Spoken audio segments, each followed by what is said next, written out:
we present to you the scientific method. Everything that science explains is justified by the following steps. Fast!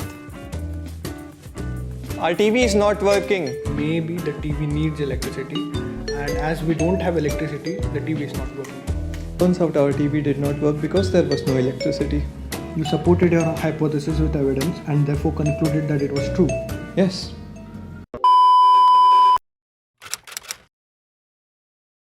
Methods and steps that we presented in the previous video are kind of an idealized version of the scientific method. It is the scientific method, but in theory. In the real world though, things are a little bit different. Here's how.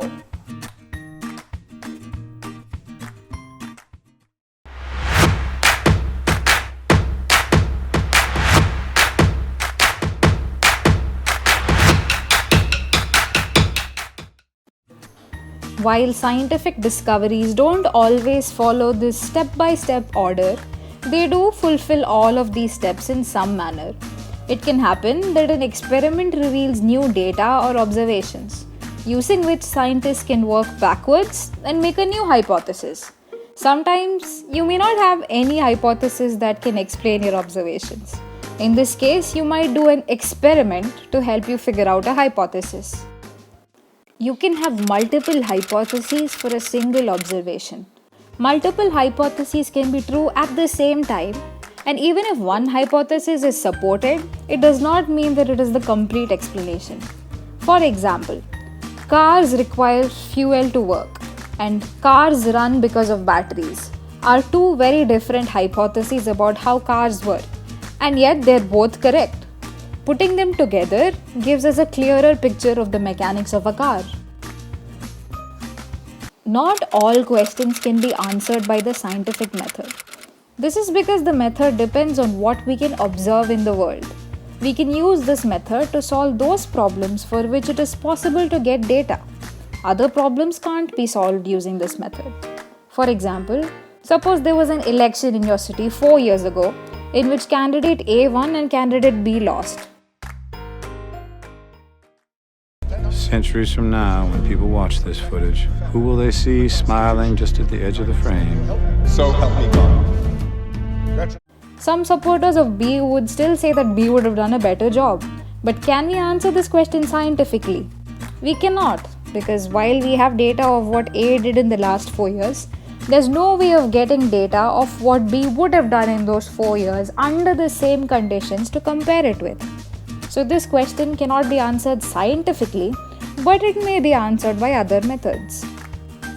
Suppose you have two variables A and B, and you want to say that if A happens, then B happens. So you do an experiment where you test what happens to B whenever A happens. It goes something like this. A happens, B happens. Okay. A happens again, B happens. Good enough. A happens again, B doesn't happen. You have witnessed a situation where A happened but B didn't. This means that your hypothesis is wrong, right? Not exactly.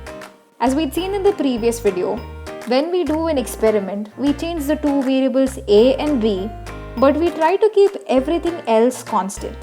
In reality though, you can't really control your environment to the T, so your experiment will have some errors.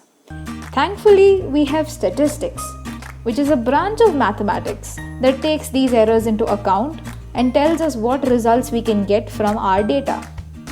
Even with its limitations, the scientific method is a good way to understand the world. This is because every scientific fact is rigorously tested. It's not like one person does an experiment, gets a result, and then voila, science. No. Their results are reviewed by many scientists. Their experiments are repeated multiple times just to check if they're correct. There's a lot of hard work from many dedicated scientists that goes into making science reliable.